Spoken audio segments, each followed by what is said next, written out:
As we recognize and celebrate Black history, the way the country thinks about race has changed by the death of George Floyd in 2020.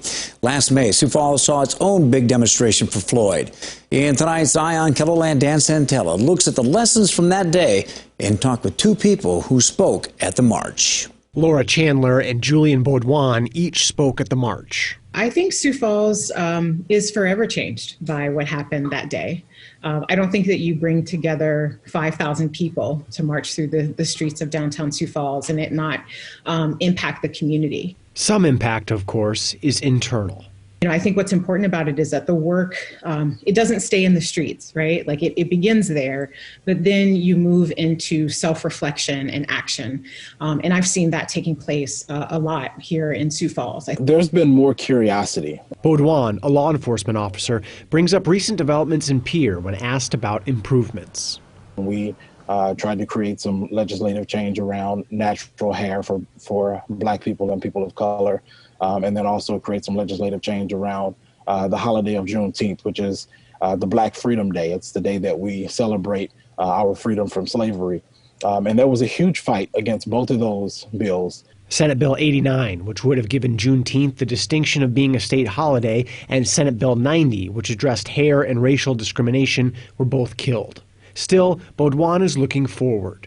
The action is definitely there. And like I said before, you know, action for me is much more than just conversation. And so I'm excited to see what's to come. The awareness that we've seen in the community and people's willingness to say, I'm not really comfortable talking about this. I'm afraid of saying the wrong thing, but I still realize how important it is to bring attention to some of these issues. I see that as progress. And I think many people are making efforts to really change what representation looks like in their communities, in their organizations. Chandler had been director of the Center for Diversity and Community at USD, but come March 5th, she'll be vice president of Diversity, Equity, and Inclusion at Oglethorpe University in Atlanta. One thing that I would just like to caution is that, you know, be sure that the things that people are doing don't serve as a replacement for accountability. You know, what happened to George Floyd wasn't just about racism or inequality in general. It was a very specific kind of systemic inequality and racism that exists within law enforcement agencies. Sioux Falls saw this reaction to George Floyd's death. One enduring question deals with change. How does a person who comes from a position of privilege, who is not a person of color, how can they help make things better? So sometimes it may be the thing that you are least likely to think of, and that's listening, right?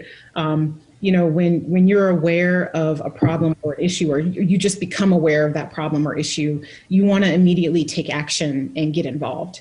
And sometimes you can do more harm, right? If you take that action without doing that internal self-reflection, understanding your own biases and privileges. We've gained so many more allies throughout the community that it has benefited us, not just in conversation, but when we talk about engaging with legislators to make sure that we have policy change, talking with the mayor to make sure that we're doing things the right way in our police department. With Eye on KELOLAND, I'm Dan Santella.